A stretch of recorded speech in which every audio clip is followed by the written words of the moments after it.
Hey YouTube, today we're coming to you with a real quick video. This is going to be how to identify an ex-sniper rifle, Mosin Nagant.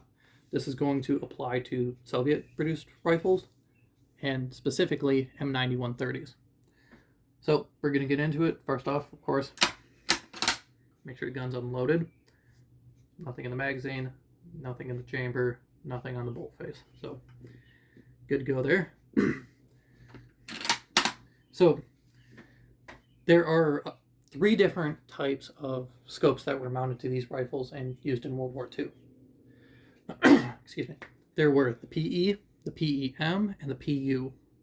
So PE and PEM scope mounts were mounted to the receiver right here. There'd be three screw holes, just 1, 2, 3, 1, 2, 3. That can be mounted on a round receiver or a hex receiver, although it was much more commonly mounted on a hex receiver gun. Those rifles were, as best as I can tell, just pulled out of random military service and mounted up with scopes. So years might vary, manufacturers might vary, so on. Now, the PU sniper rifles, which were much more common, those would only be rifles produced at the Shevsk Arsenal, or Shevsk Arsenal, however you want to pronounce it, between 1942 and 1945. The way you can tell if you have a Shevsk gun is you'll have a triangle with an arrow manufacturing mark on it. Sometimes this might be a little worn. If you look a little further up, you might see a Soviet crest. So basically it's like leaves on the edges with a hammer and sickle in the middle. The Tula guns were not marked with a Soviet crest. They would have had a large star marking with an arrow inside of it. So if it's a Tula, it's not a PU sniper rifle. If it's a Shev's gun between 42 and 45, it could be a sniper rifle. So how do we go down this rabbit hole a little further? If you've got one of these, this isn't going to be a problem. If you're looking at one of these in a gun shop, it's possible that the bolt is zip tied shut. Yeah, don't buy it if you can't have them unzip tie the bolt, because that's critical to look at condition of the bore. But you also want to look for this. Inside of the receiver, I'm actually going to remove the bolt for this. Inside of the receiver, there will be 4 plugged holes. There'll be one right here. Actually, that's coming in the camera quite well. One right here, one further into the chamber, and one back right here in the actual stripper clip guide itself. Yeah, you can just see it right there.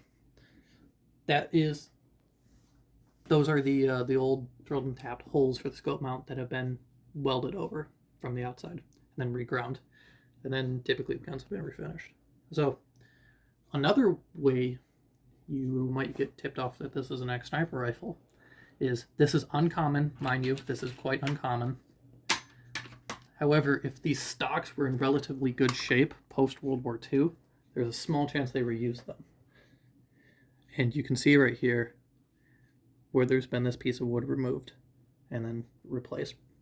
That's where the cutout in the stock would have been for the PU mount, and that's where they repaired the stock. This is actually quite uncommon. Most of the time, ex-sniper rifles will be sitting in post-war stocks. We'll get to why that's important and why that's not in just a moment here. You can tell this is a wartime stock just because it's got a crude hole through the stock right here.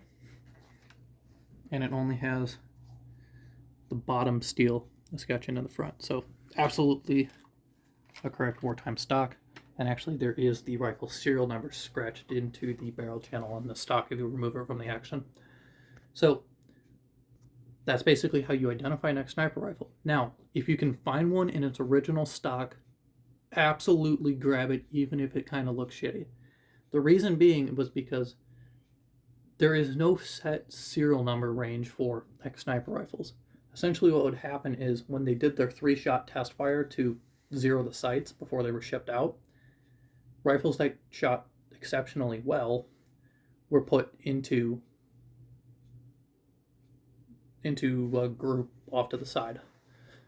After that, those rifles were gone through yet again, and only the best of those were going to be built into sniper rifles, the ones that showed exceptional amounts of accuracy.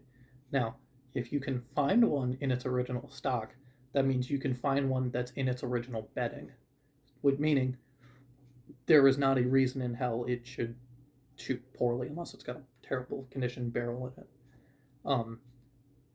This rifle right here, I am not kidding you when I say this. It did a 5-shot group of 2¼ inches with iron sights, 3 shots through the same hole.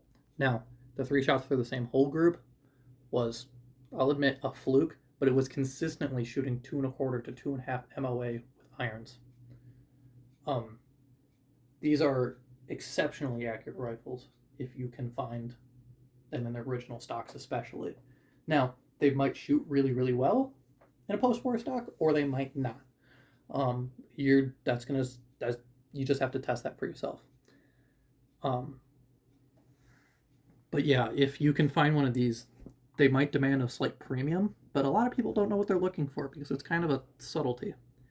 A lot of these are just, they look like any other rifle to a lot of people. So that's about it. If you like this video, please rate, comment, subscribe. If you want to see more videos about Mosin Nagants, military surplus stuff in general, we just did a video on Lee Enfield grenade launching guns, so that's pretty cool. Go ahead and go check that out. All right, see you guys.